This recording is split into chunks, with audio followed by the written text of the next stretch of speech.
सीता को छुड़ाने को प्रभु ने ललकारा था।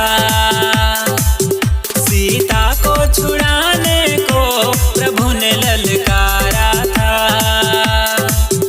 लंकापति रावण को राम ने मारा था। लंकापति रावण को राम ने मारा था। सारे दुष्टों का करके दलन धरा को उबारा था।